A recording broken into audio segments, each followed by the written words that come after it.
Hello dear students, আপনারা দেখছেন Mister English with Roushan Abir. আজকে আমরা যে বিষয় নিয়ে আলোচনা করব সেটি হচ্ছে classification of adjective. Adjective parts of স্পিচের একটি গুরুত্বপূর্ণ পার্ট। অ্যাডজেক্টিভ জব, অ্যাডমিশন এবং একাডেমিকের জন্য খুবই গুরুত্বপূর্ণ, বিশেষ করে জব এবং অ্যাডমিশনের জন্য। কেননা অ্যাডজেক্টিভ থেকে বিভিন্ন চাকরিতে আসা পরীক্ষা এবং বিভিন্ন ভর্তি পরীক্ষায় 100% প্রশ্ন হয়ে থাকে।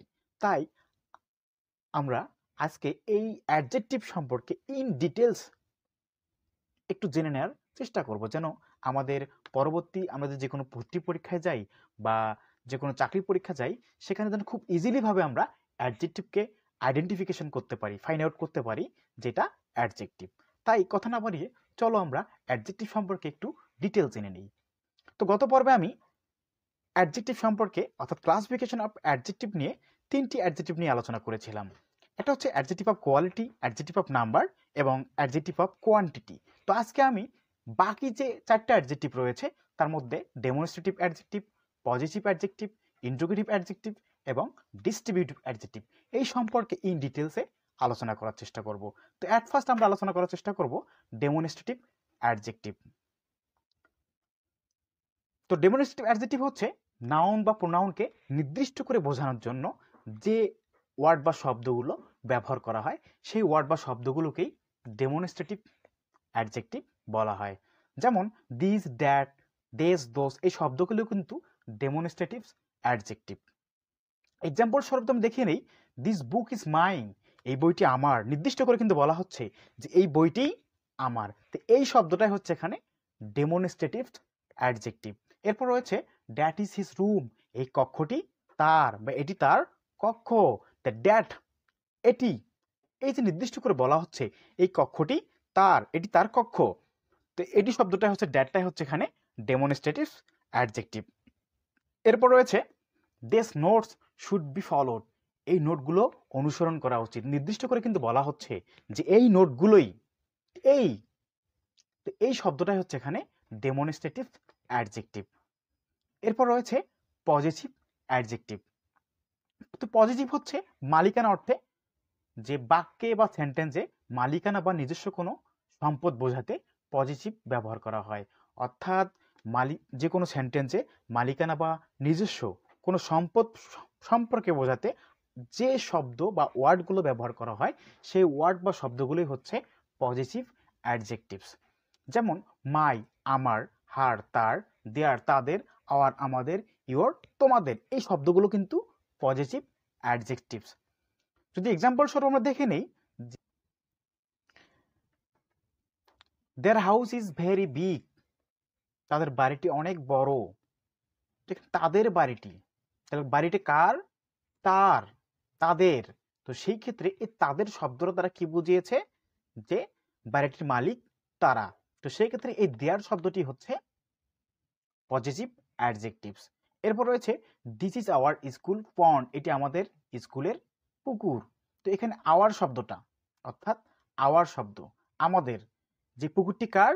পুকুরটি আমাদের। তো সেই ক্ষেত্রে এই আওয়ার শব্দটাই হচ্ছে এখানে পজিটিভ অ্যাডজেক্টিভস। এরপর রয়েছে ইন্ট্রোগেটিভ অ্যাডজেক্টিভস, যে সাধারণত নাউন বা প্রোনাউনকে প্রশ্নের মাধ্যমে মডিফাই করে, অর্থাৎ যে ওয়ার্ড বা শব্দ দ্বারা নাউন বা প্রোনাউনকে প্রশ্ন করা হয়, তো সেই ওয়ার্ড বা শব্দগুলোকেই বলা হয় ইন্ট্রোগেটিভ অ্যাডজেক্টিভস। যেমন হোয়াট, হুইজ, হুজ। এক্সাম্পল স্বরূপ যেমন দেখে নেই, what kind of tree is it, যে এটি কি ধরনের গাছ। তাহলে এই যে হোয়াট শব্দটা রয়েছে, এই হোয়াট শব্দটাই হচ্ছে ইন্ট্রোগেটিভ অ্যাডজেক্টিভ। আর ইন্ট্রোগেটিভ অ্যাডজেক্টিভ সেন্টেন্সের শুরুতেই বসে।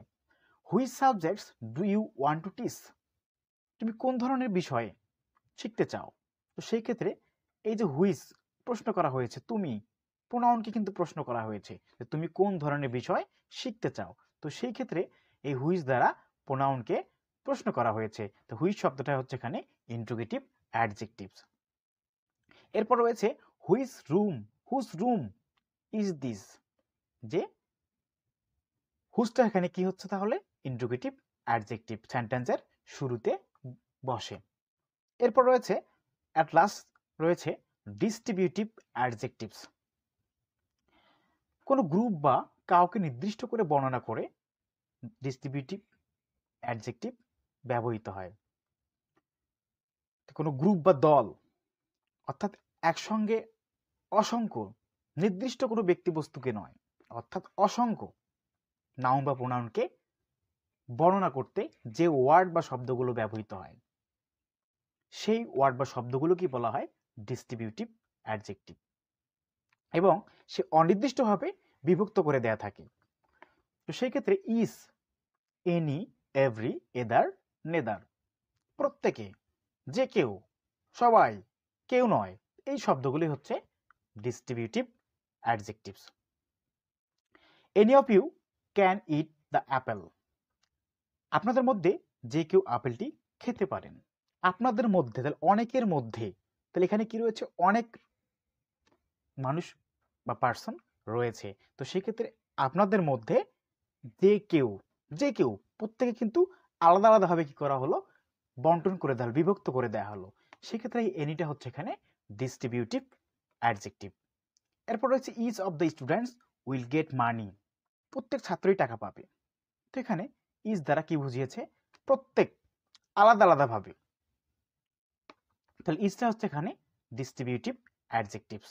এরপর রয়েছে every man has to go outside for a job, প্রত্যেকটি মানুষেরই চাকরি করার জন্য বাহিরে যেতে হয়। তাহলে এই এভরি শব্দটা হচ্ছে এখানে ডিস্ট্রিবিউটিভ অ্যাডজেক্টিভ। তো এই ছিল ইন ডিটেলসে বাকি যে 4টা অ্যাডজেক্টিভ ছিল দ্বিতীয় পর্বে, সেই সম্পর্কে ডিটেলস দেখানোর চেষ্টা করেছি আমি।